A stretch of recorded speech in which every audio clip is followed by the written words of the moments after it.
Morgoth's army during the First Age was a nightmare brought to life, filled with all kinds of corrupted and monstrous beings, way different in composition to Sauron's armies of the Second and Third Ages.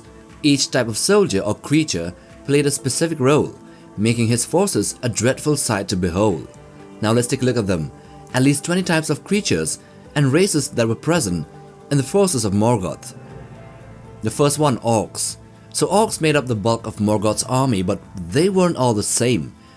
Morgoth also had wolf riders, who are orcs mounted on wargs, which were huge ferocious wolves, and they were used to launch swift and terrifying raids.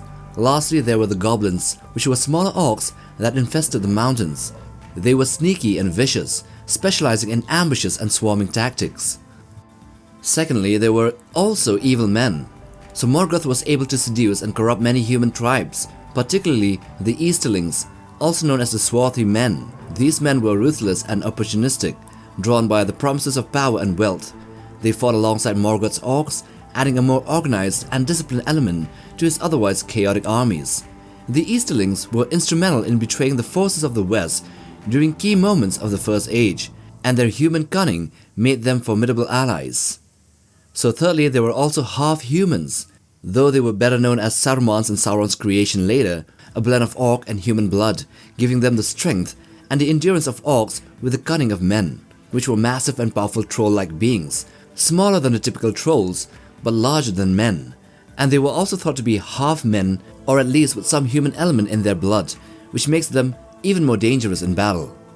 Then number 4, we have the trolls. The trolls were another of Morgoth's brutal creations, which were twisted mockeries of the Ents. Hill trolls were strong, lumbering brutes used for breaking through enemy defenses. Mountain trolls were even larger and more resilient, capable of tearing down fortifications with their sheer strength. Cave trolls were smaller but no less deadly, often dwelling in dark underground layers and ambushing or attacking and eating unsuspecting victims. Number 5, the Wargs. Wargs were a breed of giant, intelligent wolves that served Morgoth. These creatures were often used as mounts for orcish wolf riders, but they were deadly on their own as well. There were different breeds, some more like wolves, others larger and fiercer, more akin to ancient beasts. Wargs roam in packs, hunting down their prey with terrifying speed and ferocity. Number 6, werewolves. So Morgoth also had control over werewolves, which were gigantic wolves possessed by evil spirits.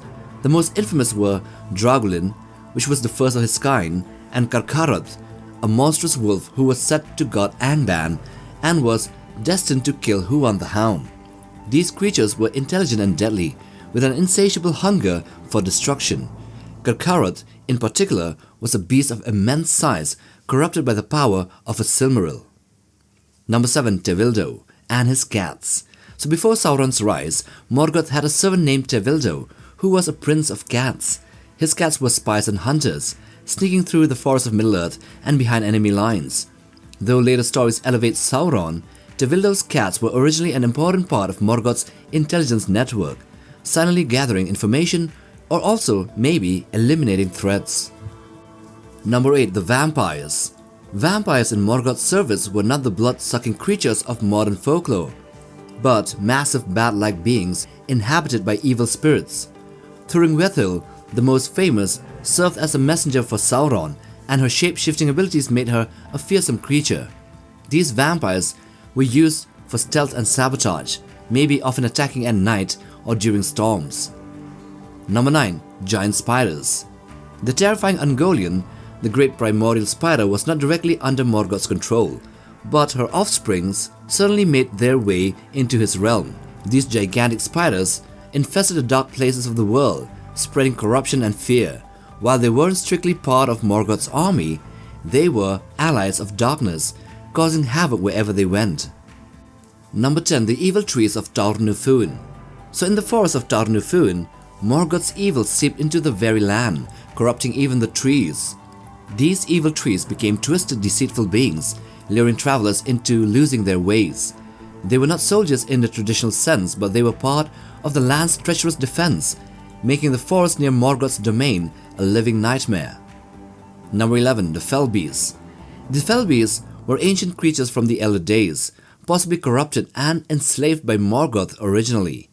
They were massive, terrifying winged creatures, not unlike the later beasts ridden by the Nazgul. Morgoth likely bent these creatures to his will, forcing them to serve as mounts for his darkest lieutenants or to strike fear into his enemies. Number 12. The Cold Drakes. Cold Drakes were the earliest of Morgoth's dragon creations, but they couldn't breathe fire. These dragons still had immense size and strength, able to crush armies and destroy fortifications. Without the fiery breath of their later kin, they relied more on brute force and cunning in battle. Number 13. The Fire Drakes. The Fire Drakes, or the Uroloki, were Morgoth's most successful dragon breeds, starting with Glaurung, the first of their kind. These dragons breathed fire and spread devastation across Beleriand. Early on, many of these fire-breathing drakes were wingless, were massive serpentine creatures that slithered across the land, but their power in battle was unmatched. Number 14. The Winged Dragons. In the later stages of the First Age, during the War of Wrath, Morgoth unleashed his most terrifying weapon, the Winged Dragons.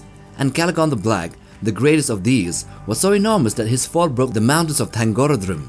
These creatures combined the destructive power of fire with the freedom of flight, making them nearly invincible until the final cataclysmic battle. Number 15. The Spirits of Shadow. Morgoth also had dominion over the Spirits of Shadow, which were dark and formless entities he sent against Tilion, the Maiar that guided the moon. These spirits were dark and may have been forms of the lesser Maiar, but they were still defeated nonetheless by Tilion above the skies. Number 16. The Phantoms of Terror.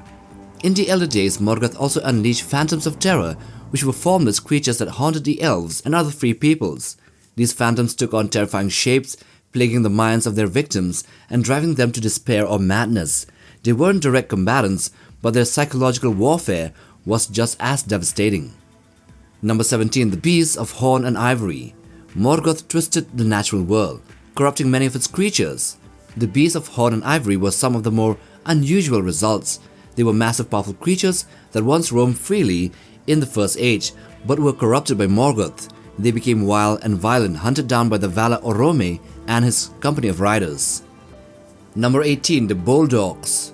Morgoth's Bulldogs were corrupted Maiar spirits taking on the form of great orcs. These beings had the power and intelligence of the Maiar, but appeared as terrifying orc leaders and captains.